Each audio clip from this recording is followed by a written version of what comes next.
أعوذ بالله من الشيطان الرجيم. بسم الله الرحمن الرحيم. عما يتساءلون عن النبأ العظيم الذي هم فيه مختلفون. كلا سيعلمون ثم كلا سيعلمون. ألم نجعل الأرض مهادا والجبال أوتادا وخلقناكم أزواجا وجعلنا نومكم سباتا وجعلنا الليل لباسا وجعلنا النهار معاشا وبنينا فوقكم سبعا شدادا وجعلنا سراجا وهاجا وأنزلنا من المعصرات ماء ثجاجا لنخرج به حبا ونباتا وجنات ألفافا. إن يوم الفصل كان ميقاتا. يوم ينفخ في الصور فتأتون أفواجا وفتحت السماء فكانت أبوابا وسيرت الجبال فكانت سرابا. إن جهنم كانت مرصادا للطاغين مآبا لابثين فيها أحقابا لا يذوقون فيها بردا ولا شرابا إلا حميما وغساقا جزاء وفاقا. إنهم كانوا لا يرجون حسابا وكذبوا بآياتنا كذابا وكل شيء أحصيناه كتابا فذوقوا فلن نزيدكم إلا عذابا. إن للمتقين مفازا حدائق وأعنابا وكواعب أترابا وكأسا دهاقا لا يسمعون فيها لغوا ولا كذابا جزاء من ربك عطاء حسابا. رب السماوات والأرض وما بينهما الرحمن لا يملكون منه خطابا. يوم يقوم الروح والملائكة صفا لا يتكلمون إلا من أذن له الرحمن وقال صوابا. ذلك اليوم الحق فمن شاء اتخذ إلى ربه مآبا. إنا أنذرناكم عذابا قريبا يوم ينظر المرء ما قدمت يداه ويقول الكافر يا ليتني كنت ترابا. صدق الله العلي العظيم. یہ سورہ نبا ہے. نبا کے معنی آتے ہیں خبر، لیکن ہر خبر کو نبا نہیں کہتے. کوئی عظیم الشان، کوئی بہت بڑی خبر ہو، کوئی واقعہ ہو، اس کو نبا کہا جاتا ہے. اور یہاں نبا سے مراد ہے قیامت کی خبر. بسم اللہ الرحمن الرحیم. یہ مکہ میں نازل ہونے والی صورت ہے، اور جو مکی صورت ہوتی ہے اس کے اندر عموماً توحید کا، رسالت کا، معاد کا، بعث کا یہی سب بیان ہوتا ہے. اسی اعتبار سے اس صورت کے اندر بھی ہے سابق صورت کی طرح سے.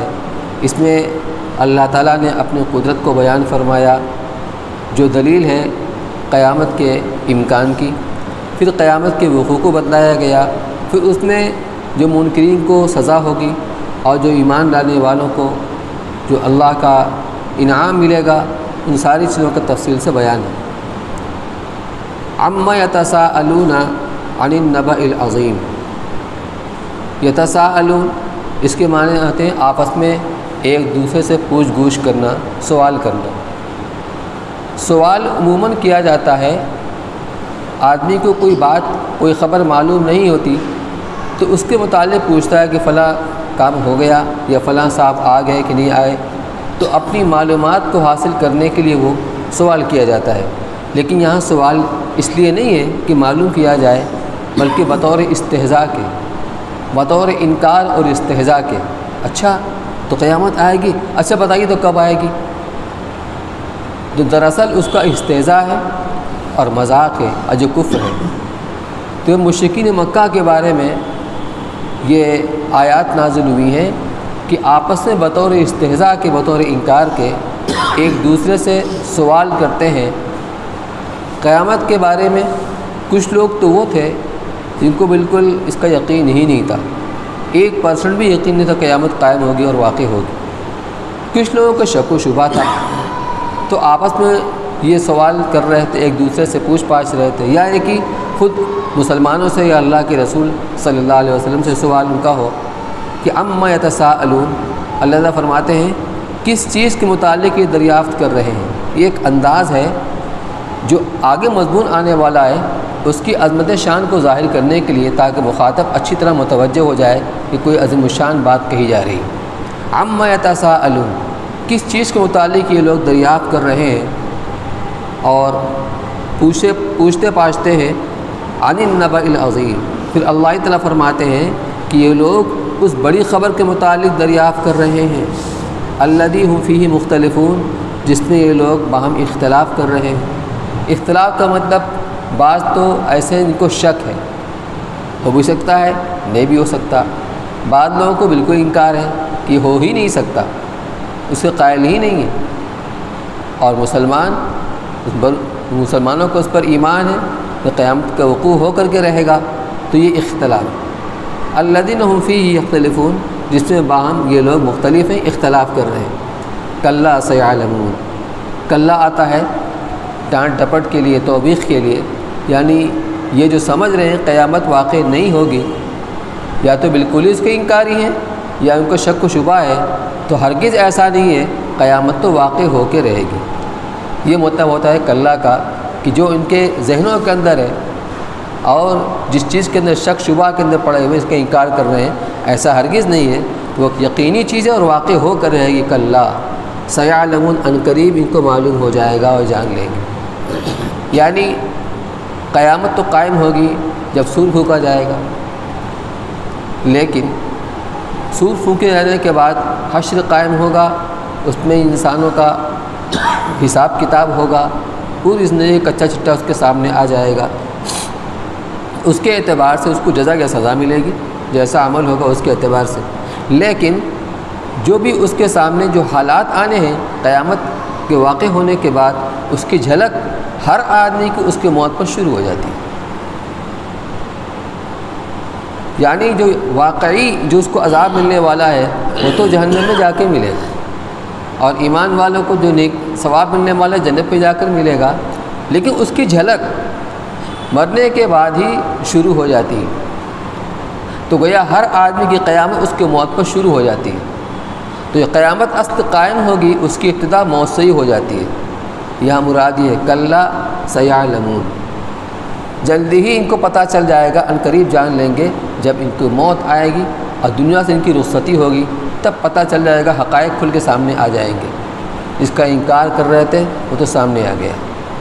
ثم کلا سیعلمون، پھر اس کی اہمیت شان کو ظاہر کرنے کے لیے دوبارہ پھر کہا جا رہا ہے، پھر یہ بات دوبارہ کہی جا رہی ہے کہ عنقریب ان کو پتہ چل جائے گا۔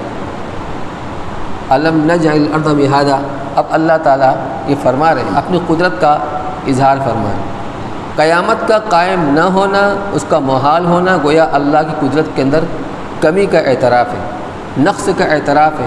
تو اللہ فرماتے ہیں ہم بڑی قدرت والے ہیں، ہم نے یہ کیا، یہ کیا، یہ کیا، یہ کیا، جو ذات یہ کر سکتی وہ بھی کر سکتی۔ اس لیے اللہ کی قدرت کا اب یہاں پر تفصیل سے بیان ہو رہا ہے۔ الم نجعل الارض مہادا، کیا ہم نے زمین کو بچھونا نہیں بنا دیا، یعنی مثل بچھونے کے۔ یہ انداز یہ بتلا رہا ہے، یعنی ہم نے واقعی ایسا کیا جس کا کوئی انکار نہیں کر سکتا، ایسی بات جس کا کوئی انکار کر ہی نہیں سکتا، وہ سامنے کی چیز ہے، ہر آدمی دیکھ رہا ہے۔ تو کیا ہم نے زمین کو بچھونا نہیں بنا دیا، یعنی مثل بچھونے کے، کہ آدمی کے زمین کے پیروں کے نیچے یہ پڑی ہوئی ہے اور ہر خدمت کے لیے تیار ہے۔ مکان بنانے کے لیے آدمی نیک ہوتا ہے، اس میں اعتراض نہیں کرتی۔ کنواں پانی حاصل کرنے کے لیے کنویں کھدائی ہوتی، اس میں اعتراض نہیں کرتی۔ اتنی سخت پتھر کی طرح نہیں، کھدا ہی نہ پائے، اور اتنی نرم دلدلی بھی نہیں ہے کہ آدمی کا پیر دھنستا ہی چلا جائے۔ تو کھیتی باڑی بھی ہو رہی ہے، مکانات بھی بن رہے ہیں، راستے بھی بن رہے ہیں، سب کچھ ہو رہا ہے۔ تو اللہ نے اس کو اس طرح سے بنایا، یہ اللہ کی قدرت۔ الم نجعل الارض مہادا والجبال اوتادا، اور ہم نے پہاڑوں کو میخ بنا دیا، کہ جب کسی چیز کے اندر کیل ٹھوکی جاتی ہے تاکہ وہ ہل ڈل نہ سکے اور اس کو پوری مضبوطی فراہم کی جاتی ہے۔ اسی طریقے سے زمین جو ڈاماڈول ہو رہی تھی، متحرک تھی، تو اللہ کا بندہ اس زمین کے اوپر رہ سکے اور اپنی ساری ضرورتوں کو سکون اور عافیت سے پوری کر سکے، اس کے لیے ضروری تھا کہ زمین کی وہ حرکت ختم ہو کر یہ زمین پرسکون ہو جائے۔ تو اللہ نے اس مقصد کے لیے پہاڑوں کو جگہ جگہ ایسے زبردست عالیشان پہاڑوں کو بطور میغ کے گاڑ دیا۔ یہ اللہ کی قدرت۔ وَخَلَقْنَاكُمْ أَزْوَاجًا، اور ہم نے تم کو جوڑے جوڑے بنایا، یعنی وہ قطرہ منی جو انسان کے وجود کی کا بیس بنتا ہے، جو بنیاد بنتی ہے، اسی پر اللہ تعالیٰ اپنی قدرت کا تصرف اور استعمال فرماتے ہیں اور اس کو جیتا جاگتا انسان بناتے ہیں، کسی کو مرد بنا دے، کسی کو عورت بنا دیا۔ اس سے ایک تو انسان کی اپنی ضرورت پوری ہوتی ہے، لِتَسْكُنُوا إِلَيْهَا، بیویاں کیوں بنائیں؟ تاکہ انسان کو سکون حاصل ہو، سکون حاصل ہو۔ جس طرح انسان کے اندر اللہ نے بھوک رکھی ہے کہ زندگی گزارنے کے لیے بغیر کھائے پیے آدمی نہیں رہ سکتا، ایسے جنسی بھوک بھی رکھی ہے اللہ نے۔ اس کی تکمیل کے لیے، اس ضرورت کی تکمیل کے لیے اللہ نے نکاح کو یعنی مشروع کیا ہے۔ نکاح کے ذریعے انسان اپنی ضرورت کو پوری کرتا ہے۔ دوسری چیز، انسان کا تبادل و تناسل، نسل کی افزائش، دنیا آبادی کی بڑھوتری کیسے ہو؟ مرد عورت کے راستے سے۔ تو ہم نے تم کو جوڑے جوڑے بنایا۔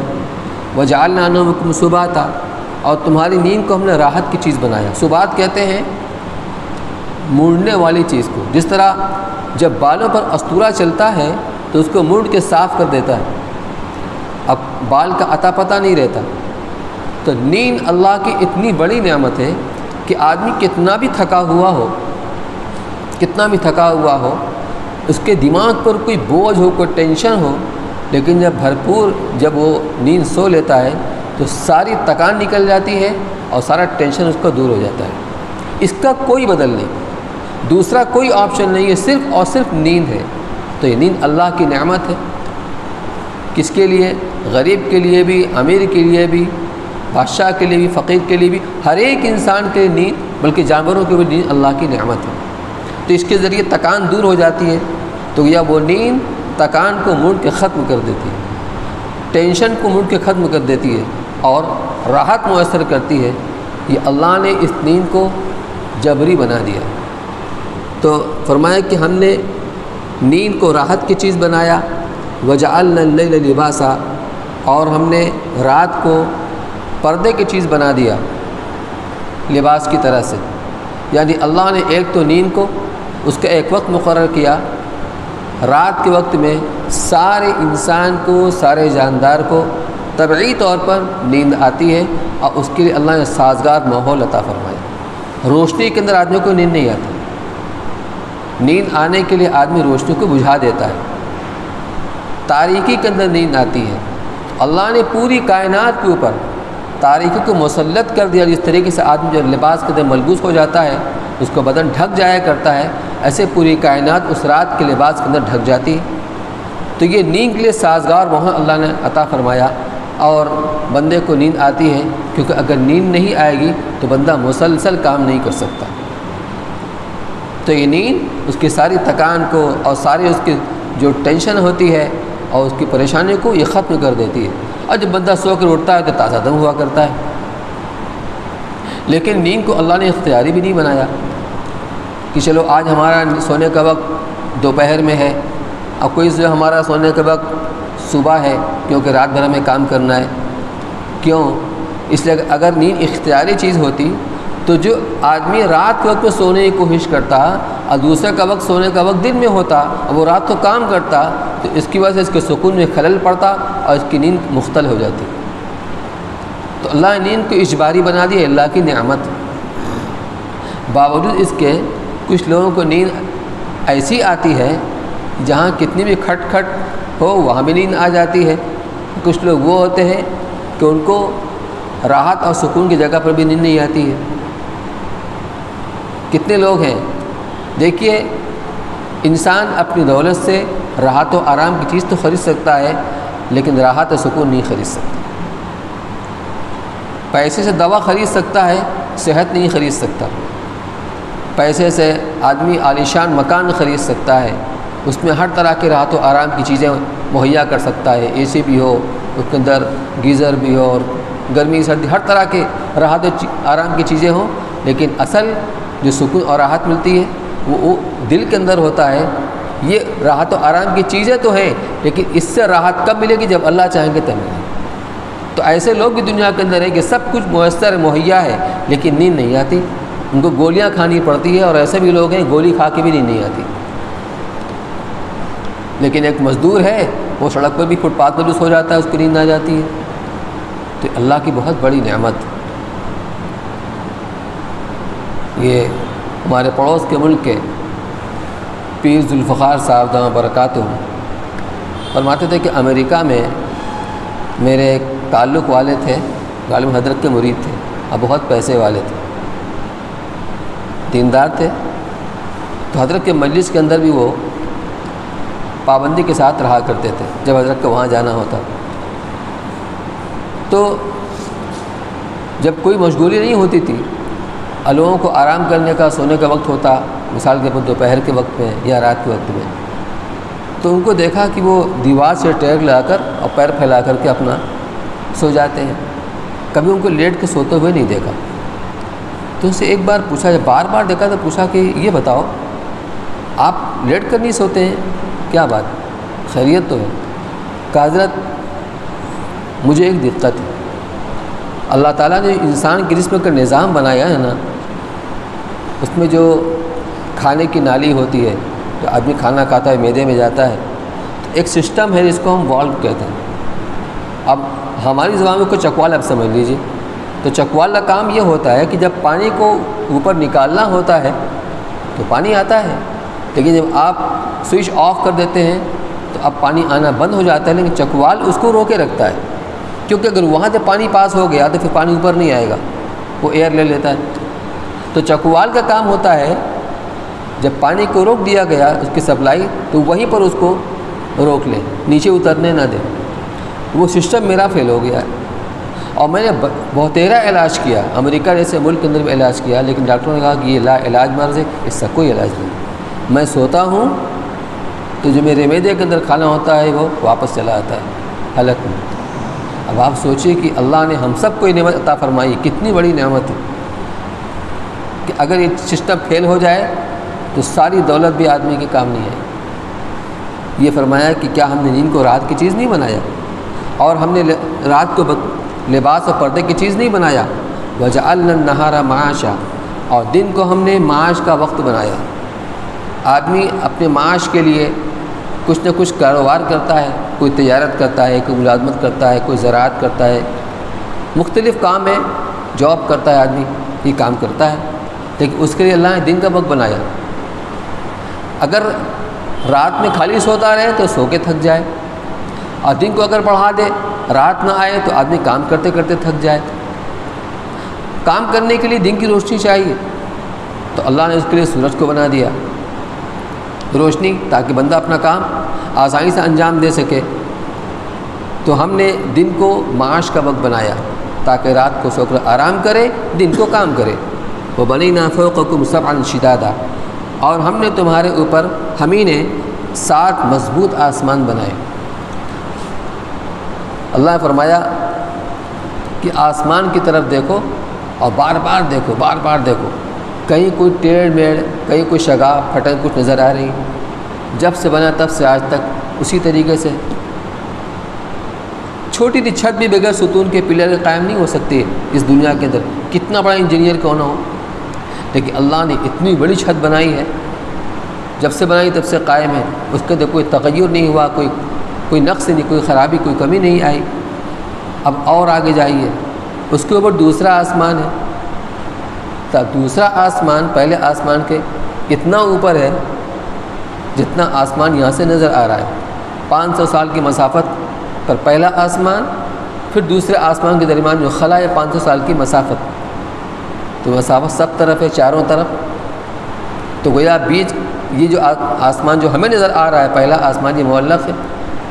اس طرح 2 3 4 5 6 7 ساتوں آسمان کیسی قدرت والے اللہ ہیں، تو اللہ کے لیے کیا مشکل ہے اس کائنات کو تباہ برباد کرنے کے بعد دوبارہ اس کو وجود دے دینا۔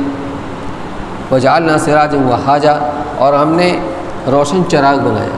سورج کو اللہ نے بنایا، سورج ایسا سورج اللہ نے بنایا ہے کہ براہ راست بھی اس کی روشنی انسان حاصل کرتا ہے، اس سے انرجی بھی ملتی ہے انسان کو۔ سولر سسٹم سے کتنا آدمی کام کر رہا ہے اپنا، بہت ساری چیز اس سے متعلق ہے، نفع۔ پھر جہاں سورج کی روشنی براہ راست نہیں پہنچتی وہاں بھی روشنی رہتی ہے، اجالا رہتا ہے اور آدمی کا کام ہوتا رہتا ہے۔ یہ بھی اللہ کی بڑی نعمت ہے کہ اتنی دوری پر ہوتے ہوئے اس کی روشنی یہاں پر آ رہی۔ وَأَنزَلْنَا مِنَ الْمُعْصِرَاتِ مَاءً ثَجَّاجًا، اور ہم ہی نے پانی بھرے ہوئے بادلوں سے بکثرت پانی برسائے۔ معصرات کہتے ہیں نچوڑنے والے، اس بادل کو کہا جاتا ہے جب پانی کے نچوڑنے ہی والا ہو، بس برسنے ہی والا ہو، تو اس برسنے والے بادل سے ہم نے بکثرت پانی برسائے۔ اب آپ سمجھ لیجئے کہ پانی انسان کی کتنی بڑی ضرورت ہے۔ پانی کے بغیر آدمی کا کوئی کام ہو ہی نہیں سکتا۔ بجلی بنتی ہے پانی سے، اور دنیا کی تمام چھوٹی بڑی فیکٹریاں بغیر بجلی کے اس سے کام ہو نہیں سکتا۔ تو انسان قدم قدم پر محتاج ہے پانی کا، فرمانا ہم نے اس کو اتارا آسمان سے۔ افرأیتم الماء الذی تشربون اانتم انزلتموہ من المزن ام نحن المنزلون، یہ بتاؤ کہ تم پانی پیتے ہو اس کو آسمانوں سے یعنی بادلوں سے تم اتارتے ہو، کیوں اتارتے ہیں؟ لو نشاء جعلناہ اجاجا فلولا تشکرون، اگر ہم چاہیں اس کو کڑوا بنا دیں جو پینے کے قابل نہ رہے تو تم کیا کر سکتے ہو؟ تو اللہ کا شکر کیوں نہیں ادا کرتے؟ تو ہم ہی نے پانی بھرے بادلوں سے بکثرت پانی برسائے، کیوں؟ لنخرج به حبا و نباتا، تاکہ ہم پیدا کریں اور نکالیں اس کے ذریعے سے اناج اور سبزہ اور گنجان باغ کے اندر ہر طرح کے میوے ہوتے ہیں، پھل فروٹ وغیرہ، اور نباتاً سبزہ، ترکاریاں، جانوروں کے چارے وغیرہ وغیرہ، اور اناج، اس مقصد کے لیے۔ ان یوم الفصل کان میقاتا، یقیناً اب یہاں سے اللہ تعالیٰ اپنی قدرت کو بیان فرمانے کے بعد جب ہم ایسے قادر مطلق ہیں تو قیامت کیوں نہیں قائم کر سکتے؟ قیامت ضرور قائم ہوگی۔ فرمایا ان یوم الفصل کان میقاتا، یقیناً فیصلے کا دن ایک مقرر دن ہے، اس کی ایک حد ہے۔ انسان جو کوئی دنیا میں کر رہا ہے اچھا برا، وہ سب کے سب اس کے سامنے آئے گا۔ تو اس دنیا کی عمر کی ایک حد ہے، وہاں پر پہنچنے کے بعد بس قیامت قائم ہو جائے گی۔ تو فیصلہ کا دن یعنی قیامت کا دن ایک مقررہ دن ہے۔ یوم ینفخ فی الصور فتأتون افواجا، اب وہ کون دن ہوگا؟ جس دن کہ سور پھونکا جائے گا، پھر تم آؤ گے اس دن میں گروہ گروہ، یعنی ہر امت الگ الگ۔ اس کے بعد امت کے جو مومن ہوں گے وہ الگ، جو کافر ہوں گے وہ الگ، پھر مومن کے جو گنہگار ہوں گے وہ الگ، جو مطیع فرمانبردار ہوں گے وہ الگ۔ تو گروہ آؤ گے۔ وفتحت السماء فکانت ابوابا، اور آسمان کھل جائے گا اور وہ دروازے ہی دروازے ہو جائیں گے، یعنی آسمان کھولا جائے گا، اتنے دروازے ہوں گے گویا کہ وہ دروازے ہی دروازے۔ یہاں بیان یہ کرنا ہے کہ جب دوسری بار سور پھونکا جائے گا، حشر کا میدان قائم ہوگا اور آسمان کھلے گا، ونزل الملائکۃ تنزیلا، اور بکثرت فرشتے نازل ہوں گے۔ پہلے آسمان کے فرشتے، پھر اس کے بعد دوسرے آسمان کے فرشتے، پھر تیسرے آسمان کے فرشتے، ان کا نزول ہوگا۔ تو آسمان کھلے گا اور پھر اتنا کھل جائے گا جسے بہت سارے دروازے ایک ساتھ کھول دیے جائیں، یہ ہے اصل بتلانا۔ تو دروازے ہی دروازے ہو جائیں گے۔ وسیرت الجبال فکانت سرابا، اور پہاڑ ہٹا دیے جائیں گے اپنی جگہ سے۔ ایک تو یہ ہے کہ پہاڑ روئی کے گالوں کی طرح اڑتے پھریں گے، یہ تو ہوگا نفخہ اولیٰ کے بعد، جب پہلی بار سور پھونکا جائے گا اور دنیا تہس نہس ہو جائے گی۔ اور اگر نفخہ ثانیہ کے بعد مراد لیا جائے تو مطلب یہ ہوگا کہ دوبارہ اس زمین کو اور سب کو وجود دیا جائے گا، لیکن پھر پہاڑ نہیں رہیں گے اپنی جگہ پر، مسطح زمین ہوگی، جتنی بھی بڑی زمین ہوگی یہاں سے وہاں تک بالکل برابر ہوگی۔ آج تو زمین گول گیند کی مانند ہے، تو ایک حد تک تو وہ سیدھے نظر آتی ہیں، لیکن جب وہ جھک جاتی ہے تو پھر وہ نظر نہیں آتی۔ تو پہاڑ کو ہٹا دیا جائے گا، اب وہ بالکل کیا ہو جائے گا؟ ریت ہو جائے گا، بالو ہو جائے گا۔ اور ایسے جیسے کہ سراب کہتے ہیں، چھوٹی سی سے سراب، آدمی یہ سفر کرتا ہے کبھی روڈ سے کہیں جا رہا ہے، کھلا ہوا میدان ہے اور دھوپ نکلی بھی ہوتی ہے تیز، تو دور کو نظر آتا ہے کہ پانی لہریں لے رہا ہے، چمک رہا ہے، تو وہ پانی نہیں ہوتا، وہ پانی کا دھوکہ ہوتا ہے، وہ اصل میں وہ ریت ہوتی ہے، اس کو سراب کہتے ہیں۔ یہاں مراد ہے ریت اور بالو، کہ اتنے زبردست عظیم الشان پہاڑ بھی کیا بن جائیں گے؟ بالو بن جائے گا، زمین بالکل مسطح ہو جائے گی۔ وسیرت الجبال فکانت سرابا ان جہنم کانت مرصادا، کہ جہنم یہ گھات میں ہے، بے شک دوزخ گھات میں لگی ہے۔ گھات کہتے ہیں جب شکاری شکار سے چھپ کر کے اس کی حرکت پر نگاہ رکھتا ہے، کہاں جاتا ہے، کہاں آتا ہے، لیکن شکار نہیں دیکھ پاتا، اس کو کمینگاہ بولتے ہیں، گھات بولتے ہیں۔ تو جہنم کے اوپر یہ پلسرات جو قائم کی جائے گی، بچھائی جائے گی، اس پر جگہ جگہ چوکیاں ہوں گی جہاں فرشتے مقرر ہوں گے متعلقہ۔ ان کا کام یہ ہے کہ جب وہاں کافروں کا گزر ہوگا تو ان کو پکڑ کر فوراً عذاب دینا شروع کر دیں گے، اور کچھ فرشتے وہ ہوں گے جو ایمان والوں کو پلسرات سے پار ہونے میں ان کی مدد کریں گے۔ تو یہ ہے جہنم کیا ہے؟ یہ گھات میں ہے، للطاغین مآبا، کن کے گھات میں ہے؟ جو سرکش ہوں گے اور ان کا ٹھکانہ ہوگی یہ جہنم۔ طاغی کی جمع ہے جو سرکشی میں حد سے آگے نکل جائے، مراد وہ ہیں جو سرکشی میں ایمان کی حد سے نکل جائیں اور کفر کی حد میں داخل ہو جائیں، یہ ان کا ٹھکانہ ہوگا۔ لابثین فیہا احقابا، رہیں گے اس کے اندر بے انتہا مدت تک۔ احقاب حقوق کی جمع ہے، حقوق کے معنی آتے ہیں 80 سال کی مقدار کو حقوق کہا جاتا ہے۔ فضائل اعمال میں شیخ نے لکھا ہے اس کی تشریح 80 سال، اور 1 سال 360 دن کا، اور 12 مہینے کا، اور مہینہ 30 دن کا، اور 1 دن 1000 سال کے برابر۔ یہاں مراد ہے ایسی مدت جو کبھی ختم ہی نہیں ہوگی۔ ایک حقوق ختم ہوگا، مان لیجیے گا 80 سال کا ہے، تو کبھی نہ کبھی تو ختم ہوگا، تو ختم ہوتی دوسرا شروع ہو جائے گا، جیسے تاریخ آتی ہے یا گنتی ہوتی ہے 1 سے لے کر 100 تک، پھر 100 کے بعد پھر 1 سے لے کر 100 تک، اس طریقے سے۔ تو ایک بے انتہا مدت تک یہ وہاں پر ٹھہرے رہیں گے، مراد ہے ہمیشہ ہمیں، جیسا کہ دوسری آیت کے اندر آیا ہے۔ لا یذوقون فیہا بردا ولا شرابا، وہاں جہنم میں نہ تو ٹھنڈک کی کوئی چیز ان کو چکھنے میں ملے گی اور نہ کوئی پینے کی چیز۔ بردن کے معنی ٹھنڈک کے آتے ہیں۔ جہنم کے اندر ایک طبقہ وہ ہے جہاں پر جس طرح سے آگ کے اندر وہ لپٹ ہوتی ہے، سوزش اور جلن ہوتی ہے، ایسی اس میں سخت سردی ہوگی، تو اس سردی کا عذاب ہوگا۔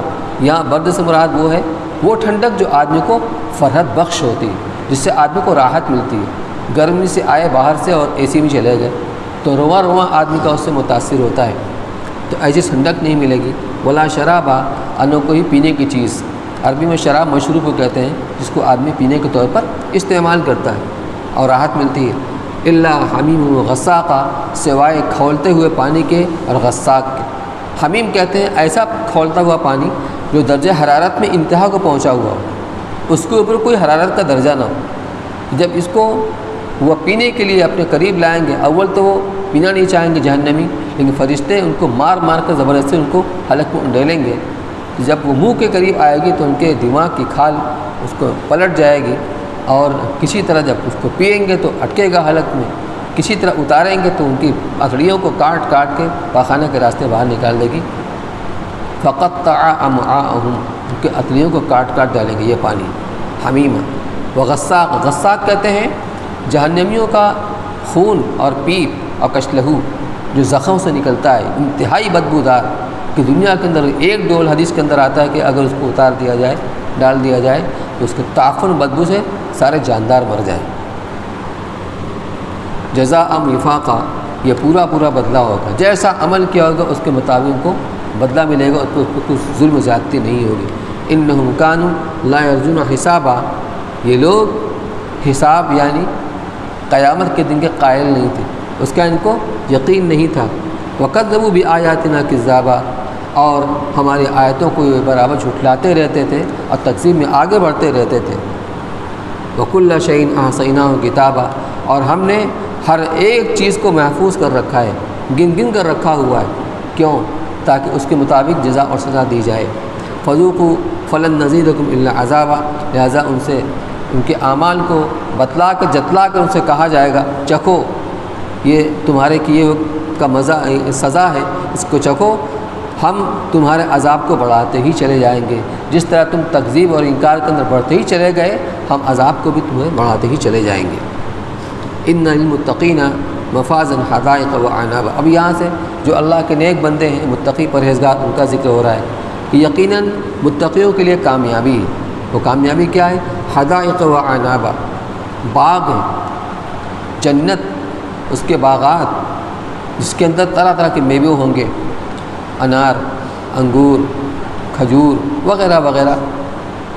قرآن کے اندر انہی پھلوں کا تذکرہ ہوتا ہے۔ ایک سوال پیدا ہوتا ہے کہ قرآن میں آم کا ذکر کیوں نہیں ہوتا؟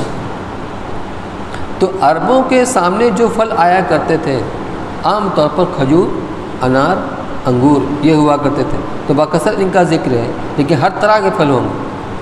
تو ایک تو باغ وہ اعنابا اور انگور، اگرچہ باغ کے اندر انگور بھی ہوتا ہے لیکن بطور خاص ذکر کیا گیا کیونکہ یہ عام طور سے عربوں کو مرغوب ہوتا تھا انگور۔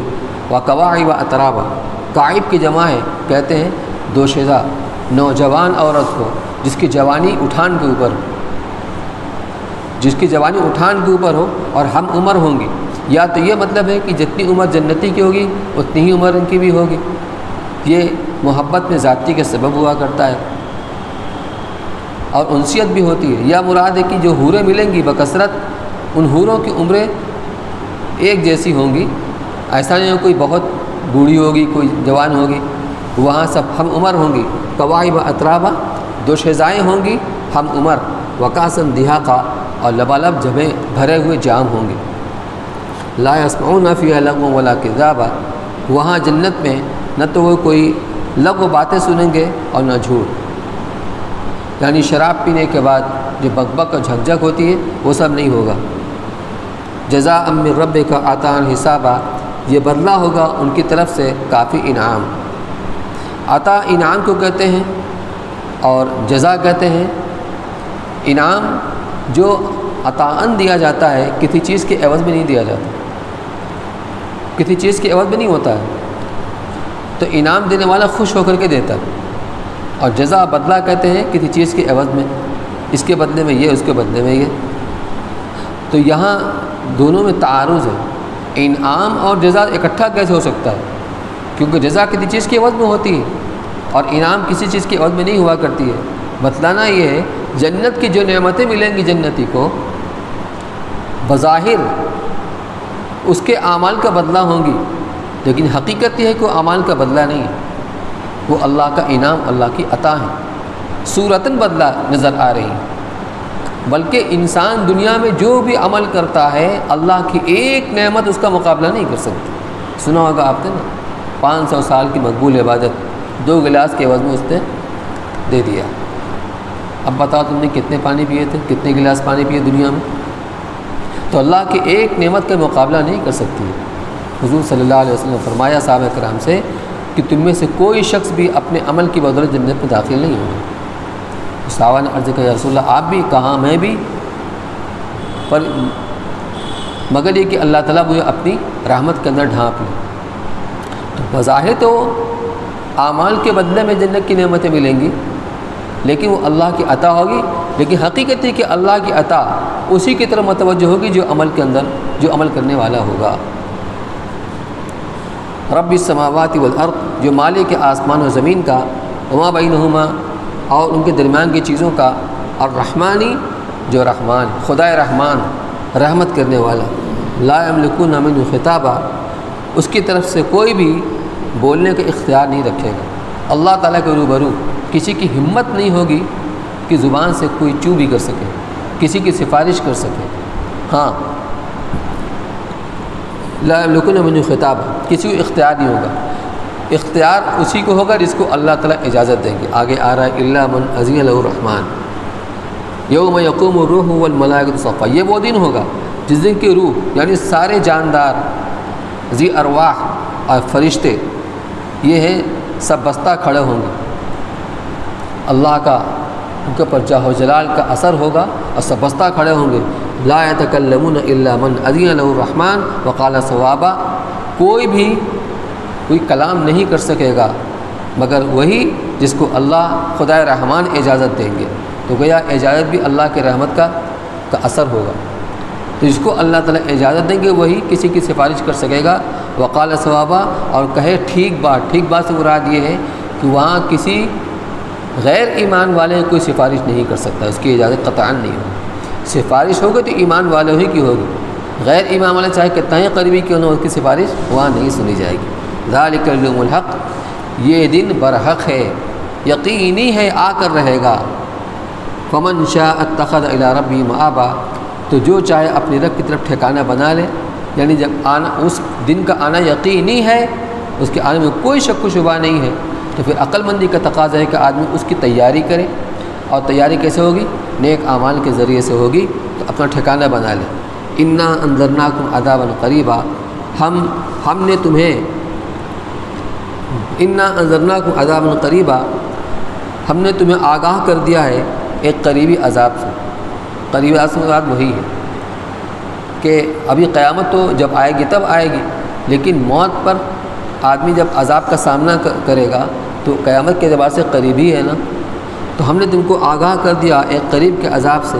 یوم ینظر المرء ما قدمت یداہ، جس دن کہ انسان دیکھ لے گا ان اعمال کو جو اپنے ہاتھوں کر کے آگے بھیج چکا ہے۔ ویقول کافر یا لیتنی کنت ترابا، اور کافر بندہ کہے گا اے کاش کہ میں مٹی ہو جاتا، اگر میں مٹی ہوتا تو آج حساب کتاب کا سامنا نہ کرنا پڑتا۔ یا مراد یہ ہے قیامت کے دن جانوروں کے اندر بھی حساب کتاب ہوگا، جس ظالم نے کس پر ظلم کیا ہوگا اسے بدلہ دلایا جائے گا مظلوم سے۔ چنانچہ اگر سینگ والی بکری نے بے سینگ والی بکری کو مارا ہوگا تو بے سینگ والی بکری کو سینگ دی جائے گی، اس سے اس کو مارے کے بدلہ لے گا، اور پھر ان کو مٹی بنا دیا جائے گا۔ اس کو دیکھ کر کافر یہ تمنا کرے گا کاش میں مٹی ہو جاتا۔ تو گویا اس صورت کے اندر بھی اور آگے جو صورتیں آ رہی ہیں قریب کے اکثر صورتوں کے اندر قیامت کا ذکر ہے، مقصد کہ آدمی اس کے لیے اپنے آپ کو پوری طرح تیار کر لے، غفلت سے نکل جائے۔ اللہ ہم سب کی توفیق نصیب فرمائے۔ سبحان اللہ وبحمدہ، سبحانک اللہم اشہد ان لا الہ الا انت استغفرک۔